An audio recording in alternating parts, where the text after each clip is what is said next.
Acteur à la très longue liste de rôles comiques au cinéma à la télévision, Fred Willard est mort à 86 ans à Los Angeles, selon ce qu'a indiqué sa fille aux médias TMZ, samedi.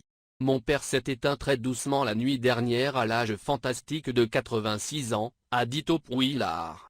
Il aura continué à bouger, à travailler et à nous rendre heureux jusqu'à la toute fin. Nous l'aimions tant. Il nous manquera pour toujours. Willard a joué quelques 70 films et fait des apparitions dans près de 200 séries et émissions télévisées au cours de sa carrière. Il tient d'ailleurs dans rôle posthume en tant que Fredner dans la série Space Force, mettant en vedette Greg Daniels et Steve Carell, et dont la sortie est prévue le 29 mai 2020 sur Netflix. L'acteur comique né en Ohio a acquis sa notoriété à la fin des années 1970 grâce à ses rôles dans Mary Hartman de The Night et America the Night. Willard a participé à plusieurs émissions populaires dans les années 1990, comme Access America et The Simpsons. On l'a aussi vu dans The Weird Al Show et Maybe It's Me. Plus récemment, son rôle d'édition Arken, rédacteur en chef de Ron Burgundy dans les films Corman, l'a mis à l'avant-plan dans les années 2000 et 2010. Incarnant souvent des personnages à la trop grande rectitude pour soulever l'hilarité dans les films, Willard a multiplié les rôles secondaires dans les films à travers les années. American Wedding, Harold Hemp, Kumar, Epic Movie, Wall-E, Austin Powers. À la télévision, on l'a vu ou entendu dans Family Guy, Saturday Night Live, ou encore King of the Hill.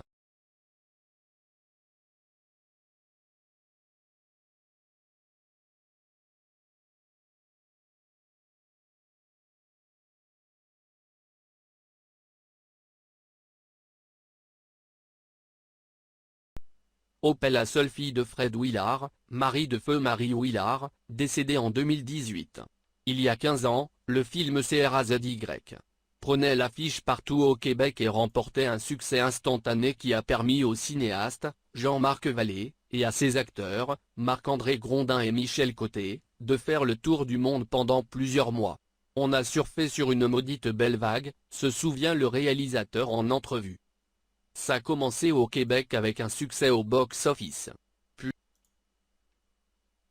Puis tout à coup, on s'est retrouvé dans les festivals de Venise et de Toronto. Pendant un an, on a fait le tour du monde à faire la promotion de CRAZY. Après le festival de Toronto, la machine hollywoodienne s'est mise sur mon cas. Le téléphone n'a pas dérougi. J'ai signé avec un agent à Hollywood et je me suis retrouvé à réaliser The Young Victoria peu de temps après. CRAZY a été mon tremplin. Le tremplin qui m'a fait plonger dans la piscine hollywoodienne. Même si CRAZY a officiellement vu le jour le 27 mai 2005 à sa sortie au Québec, l'idée du film remonte à une dizaine d'années auparavant. Jean-Marc Vallée, qui venait de tourner le thriller Liste Noire, cherchait alors un projet qui lui permettrait, dit-il, de montrer aux gens qu'il aimait le cinéma. C'est en entendant le scénariste François Boulet raconter son histoire qu'il a eu un déclic. Tout cela a commencé dans un chalet devant un feu avec des verres de vin, relate François Boulet. J'étais avec Jean-Marc et sa blonde de l'époque, Chantal Cadieux, qui est ma meilleure amie. Je racontais des passages de ma vie de petit gars qui a grandi dans les années 1970 dans une famille de 5 gars, et qui essayait de prendre sa place en sachant qu'il était différent des autres. Après cette fin de semaine-là, Jean-Marc m'a demandé de coucher sur papier ce que j'avais raconté pendant le week-end. Je l'ai pris au mot et quelques semaines plus tard, je suis allé déposer dans sa boîte aux lettres une enveloppe qui contenait une centaine de pages. C'était intitulé Souvenirs en vrac. Jean-Marc m'a rappelé quelques heures plus tard pour me dire, tu m'as fait brailler, on va faire un film avec ça. Je pense que le moment qui l'a le plus bouleversé, c'est quand je lui ai dit que le jour où mon frère est mort, j'ai perdu un frère, mais j'ai gagné un père. Cette quête de l'amour du père est devenue le point culminant du film. Jean-Marc Vallée était loin de se douter à ce moment-là qu'il lui faudrait une dizaine d'années avant de pouvoir tourner ce film. CRAZY, ça a été 7 ans d'écriture et 3 ans pour trouver les bons partenaires et financer le film, résume le cinéaste, qui mène aujourd'hui une belle carrière à Hollywood. On lui doit notamment les films Dallas Buyers Club, Wild et la série Big Little Lies. Au début, on écrivait le scénario ensemble, François et moi. Mais à un moment donné, je lui ai dit, laisse-moi partir avec la PUC, il faut que je me trouve et que je trouve le film là-dedans. J'ai commencé à mettre de ma famille dans l'histoire et de la musique rock. J'ai pris une partie du récit de sa vie et je l'ai transformé pour faire un film que j'allais pouvoir défendre, mais sans non plus briser la source première. Ça raconte quand même l'histoire de sa vie, mais les personnages ont changé. De l'aveu du producteur Pierre Even, personne ne s'attendait à ce que CRAZY connaisse un tel succès. Le film a bénéficié d'une belle sortie en salle, mais la réponse du public a pris tout le monde par surprise. Je pense que même TVA Film, le distributeur, ne s'attendait pas à ça, relate Pierre Even. Ça a commencé quand on a montré le film aux journalistes. Ça a été une explosion.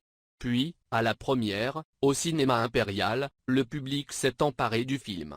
Avant la sortie de CRAZY, TVA Film espérait pouvoir amasser 1,5 million de dollars au box-office. Le film en a finalement récolté 6. Une qualité mystique. Selon Jean-Marc Vallée, l'histoire du film, le passage à l'âge adulte d'un jeune homosexuel montréalais, joué par Marc-André Grondin, dans les années 1970, a trouvé écho chez les gens de sa génération qui ont grandi à cette époque, mais aussi chez les plus jeunes. Je pense que même si c'est une histoire très québécoise, il y a quelque chose du domaine de la fable qui a touché les gens, analyse le cinéaste. C'est aussi un film qui a, selon moi, une qualité mystique. J'ai découvert récemment un film d'animation français qui s'intitule J'ai perdu mon corps. Je l'ai vu dans un cinéma de Los Angeles, et quand je suis sorti de la salle, je ne comprenais pas pourquoi j'avais autant envie de pleurer. J'étais ému par la beauté et la poésie du film. C'est une œuvre qui a quelque chose de mystique et de plus grand que nature. Avec le recul, je m'aperçois que c'est une qualité que je recherche dans tous les films que je fais. C'était le cas avec CRAZY, mais aussi avec Café de Flore, quelques années plus tard. Le cinéma permet cette magie-là. Je pense que le public aime sortir du réalisme et voir la vie plus grande que ce qu'elle est. Ce qu'ils ont dit. Marc-André Grondin, Zachary Beaulieu. CRAZY, c'est la raison pour laquelle je suis encore dans ce métier-là. Il n'y a pas une semaine qui passe où on ne me parle pas du film et de mon personnage de Zach.